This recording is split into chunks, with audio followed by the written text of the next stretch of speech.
Bonjour, nous voici au cours numéro 4 pour saisir du texte et changer les différentes polices ou caractères.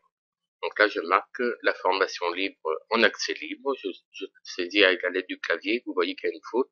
C'est en rouge. Je change avec un clic droit sur le mot. Si je veux enlever à l'accès libre avec la touche retour. Pareil, si je veux enlever tout en accès libre, je sélectionne tout le mot en entier. Voilà, le mot est sélectionné en entier avec la souris et je supprime.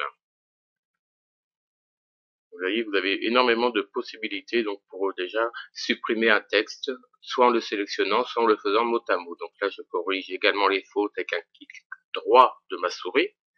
Et vous avez plusieurs possibilités. Là, je mets la bonne orthographe, donc contrôler.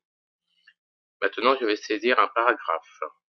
Donc avec ma souris, je me mets à côté et je descends. Ou alors, je peux double-cliquer directement à gauche, comme ceci, et ça sélectionne le paragraphe.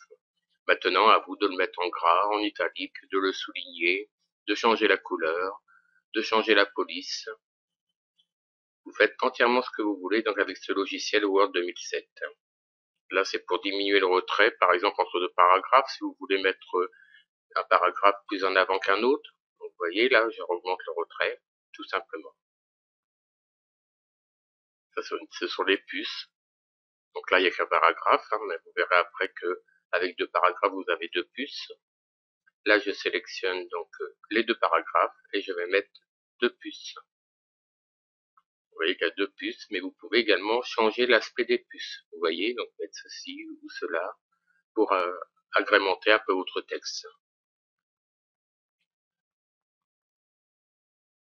Là, on l'aligne à droite, à gauche, on justifie ou on le remet comme au début, donc tout à fait à gauche. Là, c'est également pour voir les paragraphes. Donc c'est avec cette icône-là que vous enlevez donc les marques de paragraphes. Les interlignes. Si vous désirez mettre plus d'interlignes, donc entre les lignes, mettre un espace plus important, là vous pouvez le faire. Mais en général, on laisse toujours à 1. Là, c'est pour revenir en arrière. Là, ce sont les polices de caractères qui sont mises automatiquement. Très souvent, on prend la première, donc la normale, et on change la police comme on veut.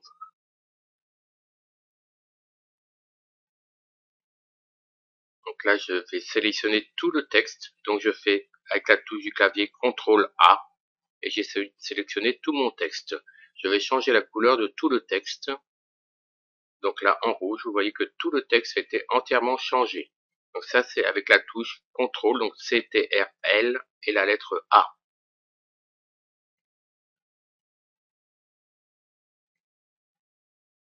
Voilà, donc si vous voulez changer un mot, par exemple, le mettre en gras ou en couleur, c'est pareil.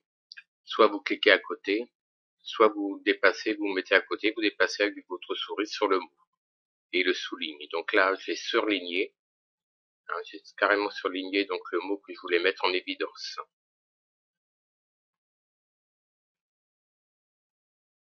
Pareil, je vais encore sélectionner un autre mot.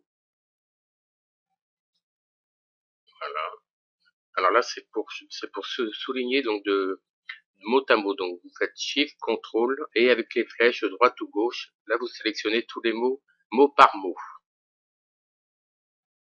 Donc je le mets en italique, je peux le surligner, changer la police. Si vous désirez une autre police, Carial Black, auprès des petites flèches, vous cliquez auprès de la petite flèche, vous avez différentes polices qui sont proposées. Et toujours la police qui est proposée, c'est celle que vous voyez, donc vraiment la vraie police qui est indiquée. Donc si vous ne savez pas quelle police choisir, ben, vous avez l'exemple justement dans cette barre de défilement.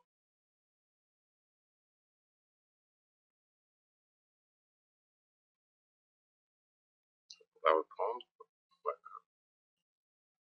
un paragraphe, et voilà la police. Donc vous voyez, vous avez toutes les différentes polices.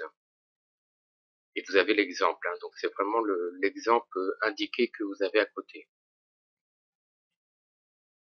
Très bien, maintenant vous savez saisir du texte, vous savez saisir des paragraphes, sélectionner, supprimer.